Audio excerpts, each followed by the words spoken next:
Olá, bom dia a todos e todas que nos acompanham aqui pelo canal da Igreja Batista da Orla Oceânica. Eu sou o pastor Irênio Silveira Chaves e estou aqui para estudar a palavra de Deus com você. Este é o programa de estudo bíblico da nossa igreja, que nós temos chamado carinhosamente de estudo bíblico à distância. E estamos realizando um breve estudo de férias que nós utilizamos em nossas classes de preparação de pessoas que querem seguir Jesus conosco. Se você quiser entender essa frase que está aqui na descrição, logo aqui embaixo, que a gente fala assim: siga Jesus conosco. De que a gente está falando? Está falando dessa série de estudos que nós realizamos nestes vídeos que apresentamos durante este mês de julho. Nós queremos convidar você que queira seguir Jesus de uma forma autêntica, de uma forma sincera, para seguir Jesus com a gente, aqui na nossa igreja, junto conosco, fazendo aquilo que Jesus nos chamou para fazer. E queria aproveitar neste domingo também falar de algumas coisas importantes que estão acontecendo na nossa igreja. Em primeiro lugar, gente, neste domingo a nossa igreja vai realizar cerimônia de batismo. Nosso querido Vixon, neto da nossa irmã Cristina, o Vixon que cresceu com a gente, que foi fruto do ministério infantil da nossa igreja. Hoje ele se apresenta como candidato a batismo e para nós é uma grande alegria, uma grande realização para a nossa igreja. E eu quero informar a vocês que, por conta desse evento, nós vamos ter algumas alterações da vida da nossa igreja. O primeiro evento é esse que nós estamos, a escola bíblica à distância, o estudo bíblico à distância, que foi gravado, deixado aqui à disposição dos irmãos e irmãs, e aqueles que não puderem assistir neste horário, poderão assistir em outros horários. E também, às 11 horas, teremos a celebração do batismo do nosso querido Vixon, de 11 ao meio-dia, na casa de uma das nossas irmãs de nossa igreja, ali no bairro do Tibau, em Piratininga, lá no finalzinho da praia de Piratininga. E, além disso, nós, logo depois do batismo, vamos sair ali, ficar ali por perto mesmo, num daqueles restaurantes do Tibau, para podermos almoçar juntos, nos confraternizarmos. Você é o nosso convidado e a nossa convidada para estar conosco ali. Se você quiser alguma informação, deixa aí no comentário. Olha, eu quero participar, eu quero me confraternizar com vocês, deixa aí no comentário que a gente logo, logo já entra em contato, já passa uma informação mais detalhada, tá bom? Outra coisa importante neste dia de hoje, por conta dessa atividade, que é o batismo do Vixon, nós vamos alterar a nossa programação presencial da noite. Então, nós estamos suspendendo a atividade presencial da noite e só mantendo a atividade virtual. Então, o culto de hoje à noite, às 18 horas, será virtual através desse canal do YouTube.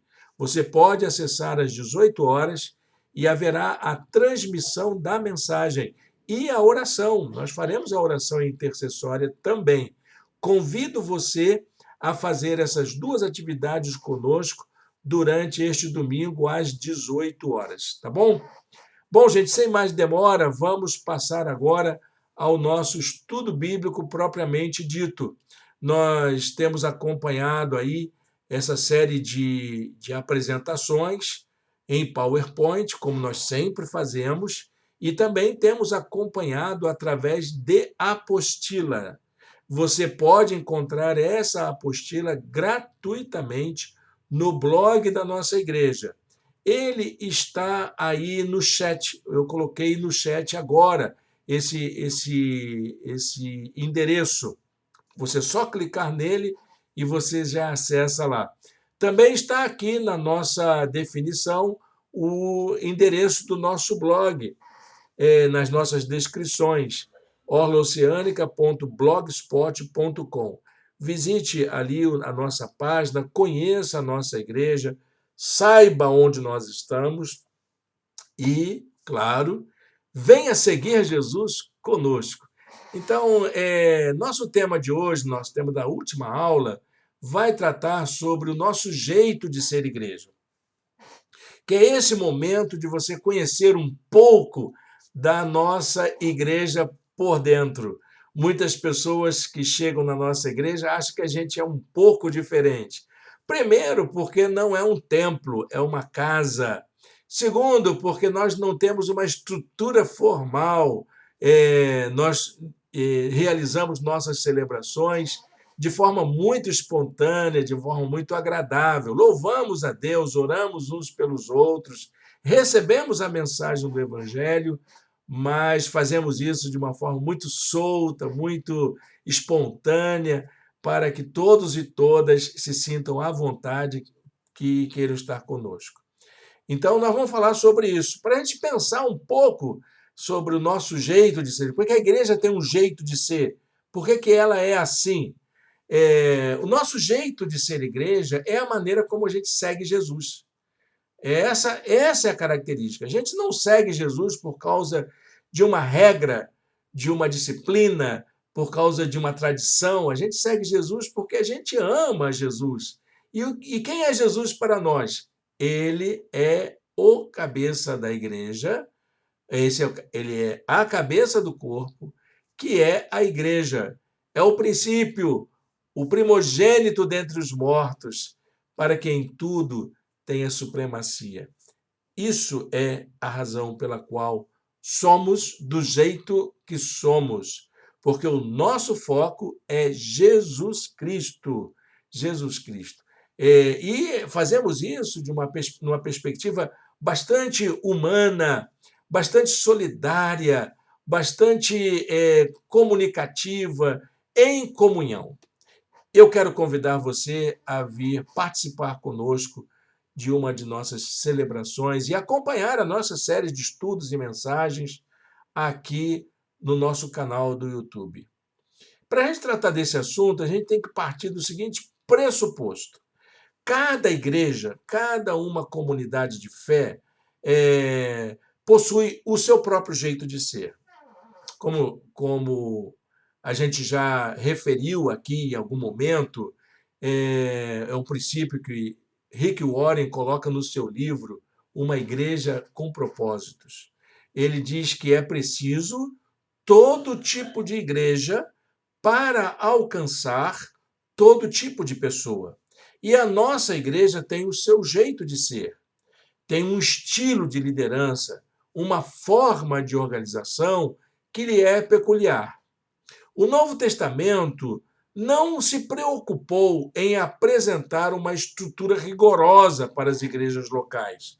Eram comunidades locais que encontravam suas respostas para os seus problemas, que enfrentavam situações peculiares dentro da sua realidade comunitária e procurava soluções para esses problemas, esses conflitos, e até mesmo para a expansão do Evangelho. As comunidades cristãs do Novo Testamento eram autônomas, eram autogovernáveis, elas tinham sua própria doutrina, muitas delas, seguiam o seu próprio princípio de regra de fé, que o apóstolo Paulo, o apóstolo Pedro, o apóstolo João se preocupam muito em alertar as igrejas para que essas diversidades não se caracterizassem por ser um desvio do foco que é Jesus Cristo, como, por exemplo,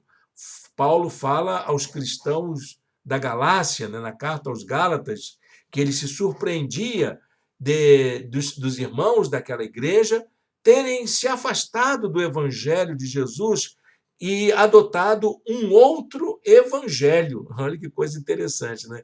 Era a preocupação do apóstolo Paulo. Então, mas a gente pode perceber que, apesar do Novo Testamento não apresentar um manual de como funciona a igreja, como que a igreja faz suas atividades, suas celebrações, como que ela celebra o seu culto, como que ela cuida das suas lideranças, como que ela se organiza. Apesar do Novo Testamento não ter isso, a palavra de Deus nos dá indicativos de como nós podemos descobrir o nosso próprio estilo, o nosso próprio jeito de ser, a nossa própria forma de organização, aquela que vai nos assemelhar mais próximos possível do ideal do Evangelho, do Novo Testamento, como foi com as igrejas primitivas, que eles entendiam. Não para a gente ser parecido com a igreja primitiva, nós não seremos jamais parecidos com a igreja primitiva, nem com a igreja de época nenhuma. Nós só conseguiremos ser aquela igreja que nós conseguirmos construir juntos e juntas como seguidores de Jesus. E eu convido você a pensar nisso. Então, a nossa aula de hoje vai estar dividida em 3 pontos. E isso vai lembrar a gente algumas coisas importantes que nós precisamos ter na nossa caminhada. O nosso jeito de ser igreja está baseado em 2 diretrizes de Jesus para os seus discípulos. Antes da gente falar das 3 características que nos preocupam nesta aula de hoje, deixa eu falar dessas 2 formas, dessas 2 expressões de Jesus que nos interpelam a pensarmos na nossa maneira de sermos igreja e de seguirmos Jesus juntos e juntas. O primeiro aspecto, né, a primeira diretriz de Jesus foi o grande mandamento. Vocês lembram bem, está lá em Mateus e em vários trechos dos evangelhos sinóticos. Jesus diz assim: respondeu Jesus, ame o Senhor seu Deus de todo o seu coração, de toda a sua alma e de todo o seu entendimento. Este é o primeiro e maior mandamento. E o segundo é semelhante a ele: ame a seu próximo como a si mesmo. Destes 2 mandamentos dependem toda a lei e os profetas. Então, a primeira diretriz que Jesus deixou para os seus discípulos foi o mandamento do amor. É o amor que nos orienta em nossas ações. E, claro, não somos perfeitos em amor, mas nós precisamos nos ajudar uns aos outros a corrigirmos aquilo que nós não temos conseguido fazer em amor. A segunda diretriz é a grande comissão. Jesus deixou também para os seus discípulos uma ordem, um direcionamento da ação. Ele disse assim em Mateus 28, 19 até o 20. Está errado aqui a informação, tá bom?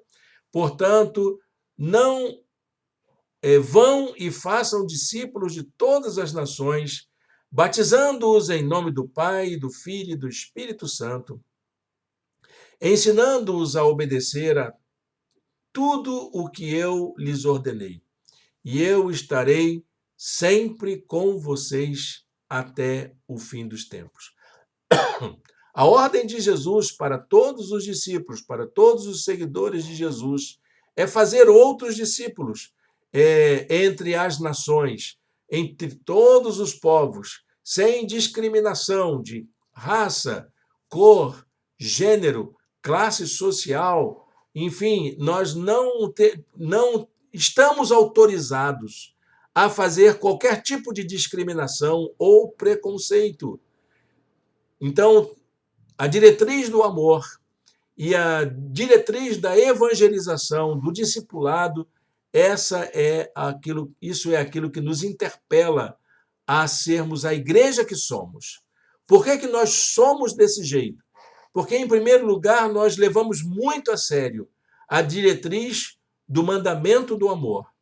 Em segundo lugar, porque levamos muito a sério a diretriz da grande comissão. É o que me incomoda, é o que me inquieta como pastor.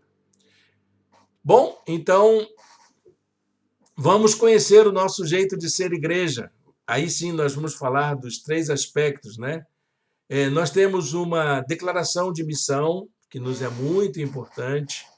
Para nós existimos para ser uma igreja bíblica, uma igreja contextualizada para alcançar pessoas com a mensagem do Evangelho de Jesus, integrá-las na vida de comunhão, a fim de se tornarem autênticos discípulos de Jesus para esse tempo.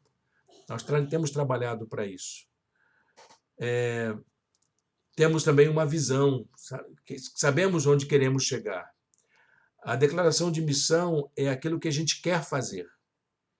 E a declaração de visão é aquilo onde a gente quer chegar. Onde que a gente quer chegar com essa maneira de ser, com essas coisas que fazemos?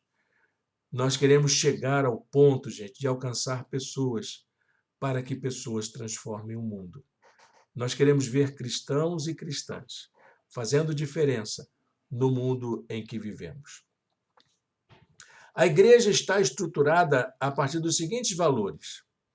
Isso para nós é muito caro. A Bíblia como a nossa fonte de autoridade. É ela que nos orienta a tomarmos nossas decisões. Nossas escolhas, elas sempre são fundamentadas, baseadas biblicamente. Em segundo lugar, compreendemos que a igreja local é autônoma. Ela não está debaixo de nenhuma autoridade denominacional, nenhuma autoridade humana. Nos reunimos como batistas para cooperarmos uns com os outros, mas não para recebermos ordens de uma estrutura acima de nós. Acima de nós, só Jesus. Só Jesus. Outro aspecto outro valor que orienta a nossa ação, o sacerdócio de todo crente. Entendemos que cada irmão, cada irmã é responsável pela sua vida. Precisa exercer a sua fé conscientemente, dar conta de si mesmo perante Deus e perante o mundo, seja ele a igreja, a sociedade, a família, cada um dá conta de si. A vida dirigida pelo Espírito Santo. Olha, meus amados irmãos e irmãs, eu já ouvi muitas acusações de que os batistas não têm o Espírito Santo. É um engano muito grande, principalmente em relação ao ensino bíblico que eu tenho passado para os irmãos. Eu creio no Espírito Santo e eu creio que o Espírito Santo dirige a vida de nossa igreja. Eu creio no poder da graça de Deus através do Espírito. Eu creio que o Espírito Santo dispensa dons a todos e todas para realizar a obra do Evangelho.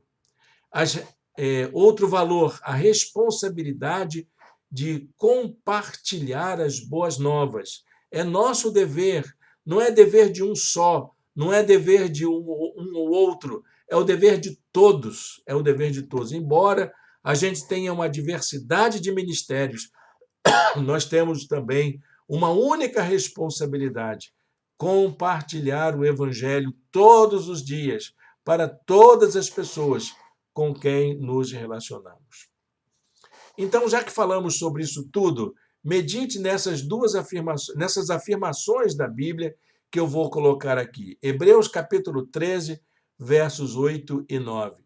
Jesus Cristo é o mesmo ontem, hoje e eternamente. Não vos deixeis levar em redor por doutrinas várias e estranhas, porque bom é que o coração se fortifique com graça e não com manjares, que de nada aproveitaram aos que a eles se entregaram.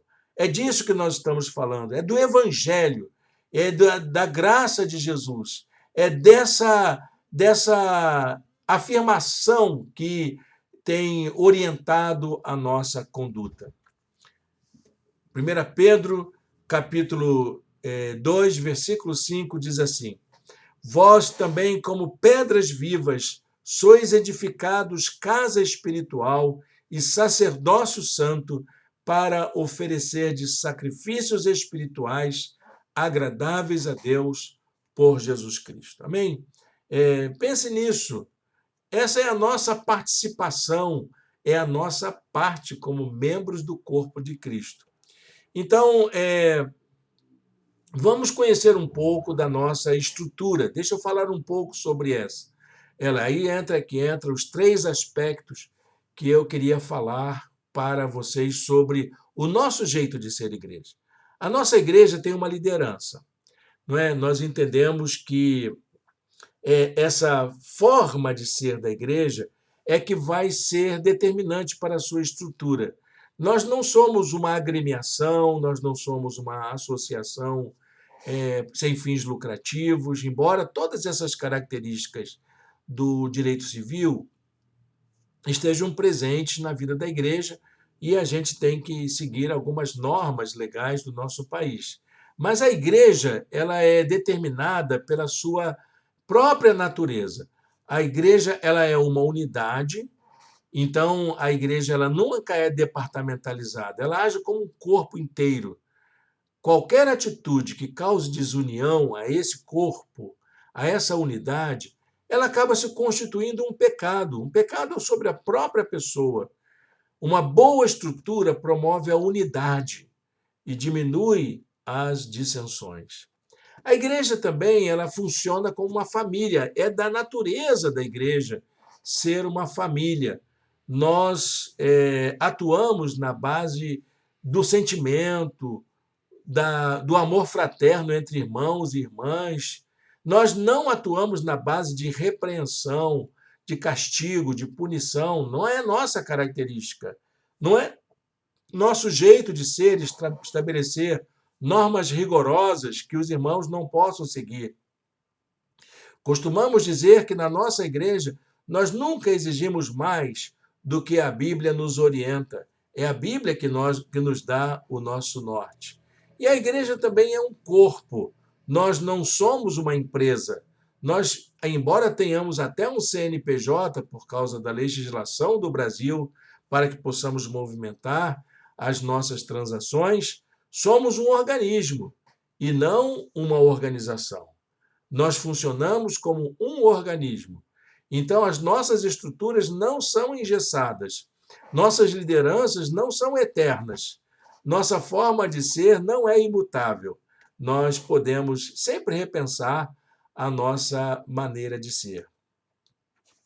Para funcionar como uma unidade, uma família e um corpo, Jesus orientou a sua igreja para que fosse liderada por pastores. Essa é a palavra que aparece no Novo Testamento o tempo todo. Aliás, o Novo Testamento tem várias palavras para descrever a função pastoral. Há palavras diferentes que são usadas no Novo Testamento, que se referem a essa atuação. Não era regular isso. Em alguns lugares eles se chamavam pastores, outros eram chamados de anciãos, outros eram chamados de presbíteros e em outros eram chamados de bispos. Bispos. Interessante, né? Não há uma nomenclatura uniforme. Com o passar do tempo, é que a figura do bispo e do presbítero começaram a ganhar uma certa notoriedade. Mas no Novo Testamento, a ideia principal é de que a igreja tem um pastor que responde por ela. Um pastor que responde por ela.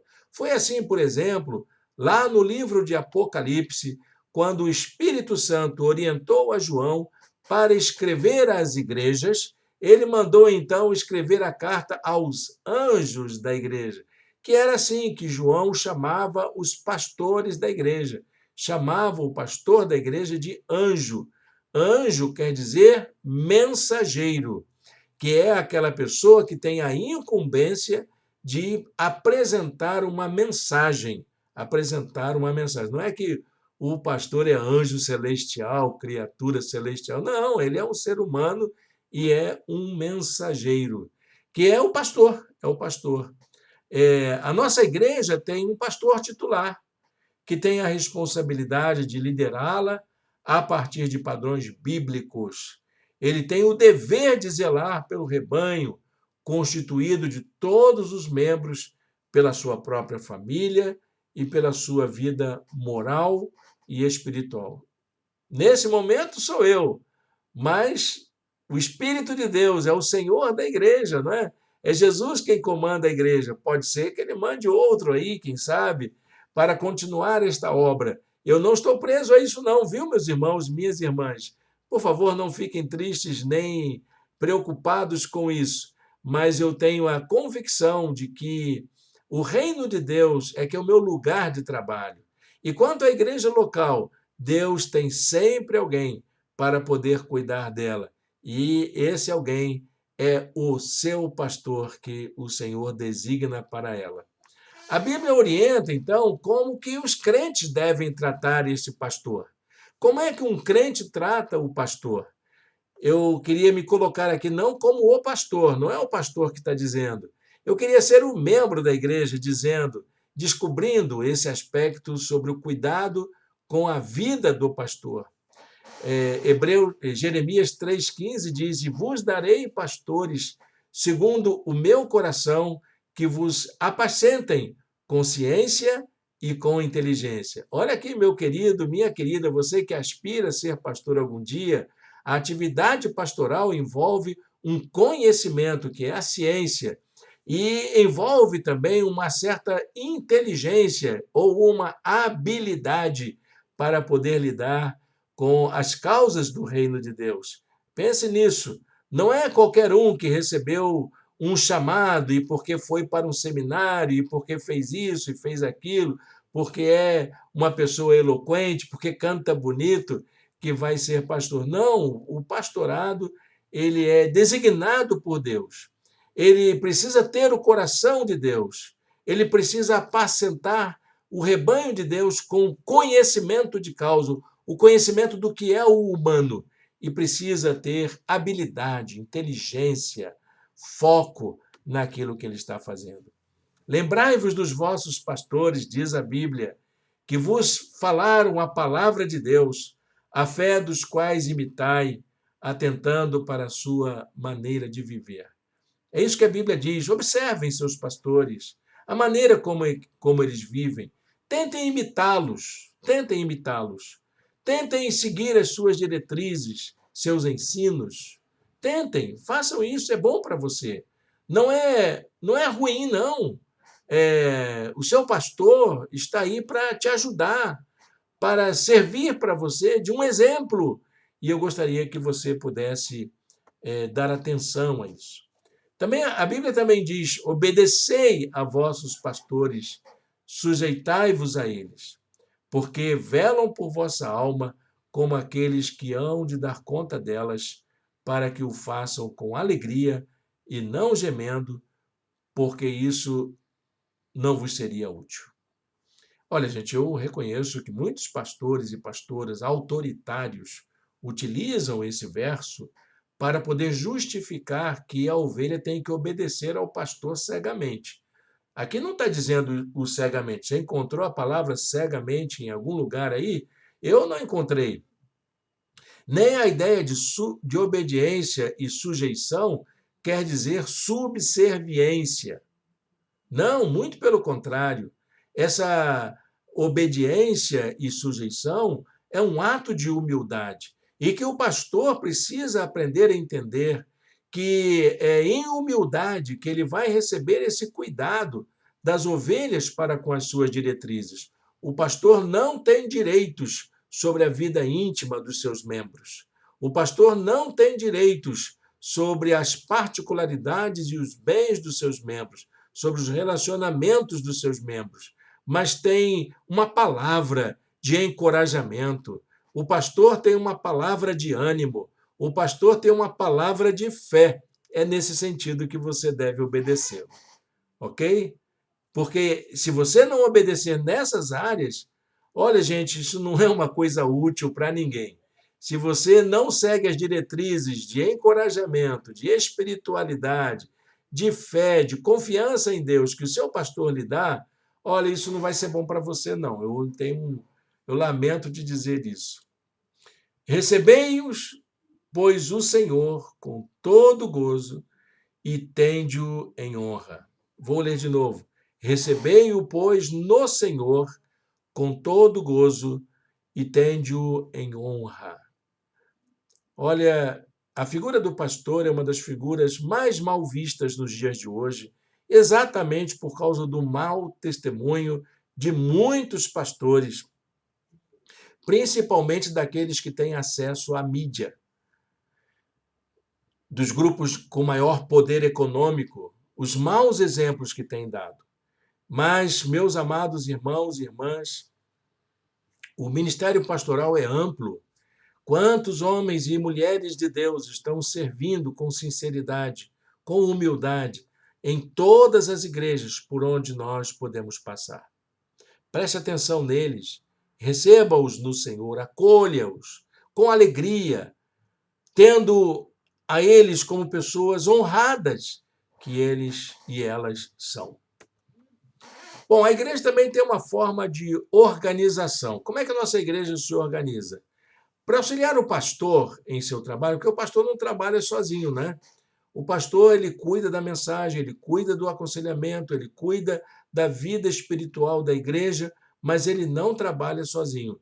Para auxiliar o seu trabalho, a nossa igreja, ela está estruturada para ter o seguinte: primeiro, uma equipe de gestão, que é a diretoria da igreja. Nós temos uma diretoria estatutária que nos ajuda a tomar as decisões importantes sobre a administração da igreja, na formulação, execução de procedimentos de administração e planejamento.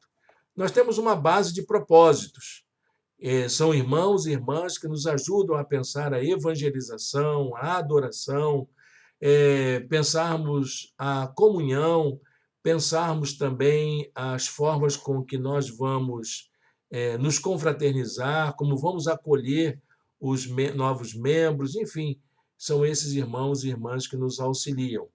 E temos uma base de segmentos por faixa etária, que são aqueles irmãos e irmãs que promovem comunhão através das várias etapas da vida, como a infância, a adolescência, a juventude, a fase adulta. Pense nisso, a fase dos idosos também. Pense nisso. Eu tenho ensinado na nossa igreja que a igreja ela só vai ter ministérios para os quais haja um ministro disponível para ou disposto para poder executá-lo. Para cada ministério, um ministro. Nós não abrimos o ministério e diz, agora vamos caçar o ministro. Não. Primeiro vem o ministro. Depois nós vamos pensar em como vamos ajudar esse nosso irmão e irmã ou irmã que quer servir ao Senhor a como ministrar melhor dentro da igreja. A Bíblia orienta como a igreja pode manter-se em sua organização. Como que a igreja ela atua. Vamos ver como é que a Bíblia fala sobre isso? Assim, pois, as igrejas em toda a Judéia e Galiléia e Samaria tinham paz, e eram edificadas, e se multiplicavam, andando no temor do Senhor e na consolação do Espírito Santo. A igreja primitiva não tinha uma estrutura clara, mas ela sabia que os irmãos e irmãs precisavam estar disponíveis, dispostos, animados para poder ajudar o corpo apostólico, os pastores, a fazerem o seu trabalho. Porque nós somos cooperadores de Deus, vós sois lavouras de Deus e edificação de Deus. Olha, gente, eu acho tão importante essa expressão, somos cooperadores de Deus. Porque nem Deus faz as coisas sozinho, quanto mais o seu pastor, né? Então, o pastor precisa também de auxiliares. Nós precisamos fazer com que a obra de Deus, nós, juntos e juntas, aconteça em nosso meio. E para encerrar essa sequência de versículos, assim nós que somos muitos, somos um só corpo em Cristo, mas individualmente somos membros uns dos outros. Cada um tem sua parte, cada um tem sua tarefa. Deixa eu pensar aqui um pouquinho. Pode ser que tenha algum irmão ou irmã na nossa igreja ou em sua igreja que se sinta desocupado. Não está trabalhando, não está produzindo, não está ajudando o seu pastor a fazer o seu trabalho. Eu quero convidar você carinhosamente a repensar a sua conduta na igreja a partir desses versículos. Pense nisso. Se você é da nossa igreja, vem conversar com a gente. E se você decidiu cooperar com a nossa igreja, mesmo não sendo membro dela hoje, eu convido você a vir conversar comigo. Bom, qual é a nossa estratégia? Aí é o nosso terceiro aspecto que queremos salientar com os nossos irmãos e irmãs. A nossa estratégia é simples, ela é a seguinte: alcançar os sem igreja. Esse é o nosso ponto de partida. Essa expressão ela é muito polêmica, não é? Porque às vezes, mas eu sou da igreja há tantos anos, ninguém quer me alcançar. Não, você já é alcançado, meu irmão. Minha irmã, você já é alcançada. Então, vamos cuidar com aqueles que ainda não foram alcançados, com aqueles que estão ainda no caminho, querendo ser acolhidos, querendo ser amados, querendo ser alcançados pelo Evangelho da graça de Deus. São esses que nós queremos. Então, nós temos que nos preparar, treinar, nos habilitar, abrir o nosso coração para aqueles que ainda não são da nossa igreja. Nossa estratégia também inclui manter o desenvolvimento das pessoas na direção da maturidade espiritual. Nosso objetivo, meu irmão, minha irmã, é fazer com que você se torne um autônomo. Pense por si mesmo. Eu não quero ver uma ovelha dizendo, mas o pastor não mandou. Não, eu não mando em ninguém, meus irmãos. Eu apenas anuncio aquilo que eu entendo da palavra de Deus para a vida de todos e todas. O que nós precisamos fazer juntos e juntas é caminharmos para a maturidade. A maturidade é aquela fase em que a gente pensa por si mesmo. Esse é o meu convite para você, meu irmão e minha irmã. Não quero ninguém chamando o outro de pai espiritual, pai na fé. O nosso pai é Deus, pai de todos, aquele que nos ama, aquele que enviou o seu filho Jesus Cristo, unigênito, para poder morrer em nosso lugar. Esse é o nosso pai. Nenhum ser na terra pode levar esse nome, meu irmão, minha irmã, que dizer que é sua autoridade espiritual. A nossa autoridade é Deus, a nossa autoridade é Jesus, o nosso guia é o Espírito Santo. Esses são os que nos coordenam. Claro que nós temos uma relação fraterna, porque pessoas maduras que pensam por si mesmo reconhecem o valor do outro, sabem o valor do outro e vão lutar para manter essa comunhão com o outro. Tornar a mensagem do Evangelho conhecida por um número cada vez maior de pessoas. Esse é o nosso objetivo. Fazer com que o Evangelho de Jesus alcance o maior número de pessoas possível. Estamos trabalhando para isso. Por isso temos o nosso canal na internet, por isso que editamos os nossos materiais, por isso que divulgamos a palavra de Deus, por isso que convidamos você para vir estudar a Bíblia com a gente. Então, meus irmãos, olha que coisa interessante que a gente tem aprendido na nossa igreja. A igreja precisa aprender a ser grande, mas ela precisa também aprender a ser pequena.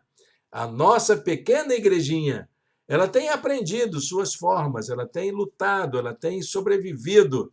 E, é claro, um dia seremos grande, quem sabe, depende da graça de Deus sobre nós, mas nós precisamos, primeiro, aprendermos a ser a igreja pequena, aquela igreja acolhedora, aquela igreja que pratica o amor de Deus de forma direta na relação interpessoal.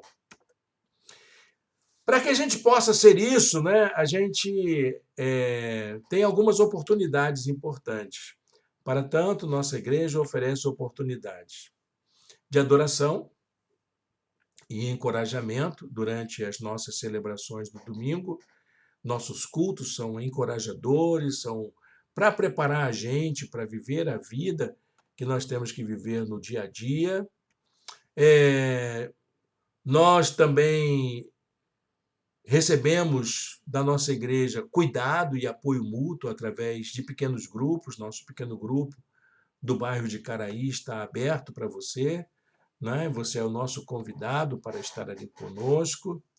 Você, meu irmão, minha irmã, precisa conhecer essas formas. É a partir desses encontros que a nossa igreja começa a realizar suas atividades.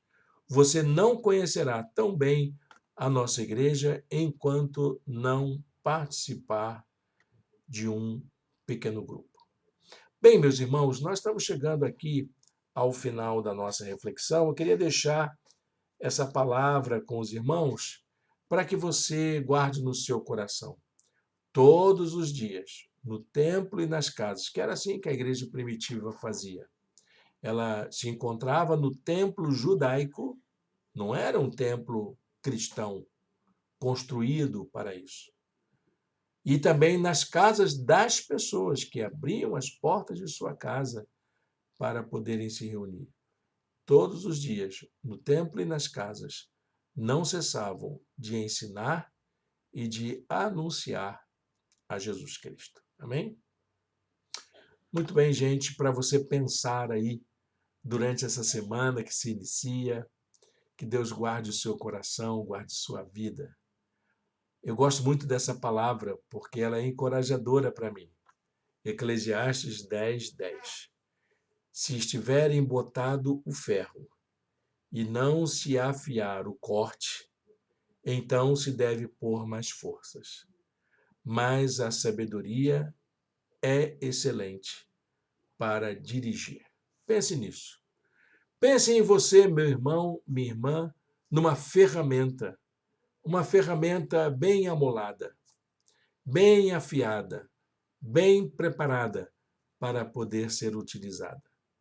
Quanto mais preparado você estiver, quanto mais disponível você tiver, menos força será necessário empregar, não é? Às vezes está trabalhando tanto, se esforçando tanto, é porque a gente também não está muito habilitado, muito preparado para servir como instrumento nas mãos de Deus. Como é que a gente resolve isso? Com sabedoria, meu irmão, minha irmã.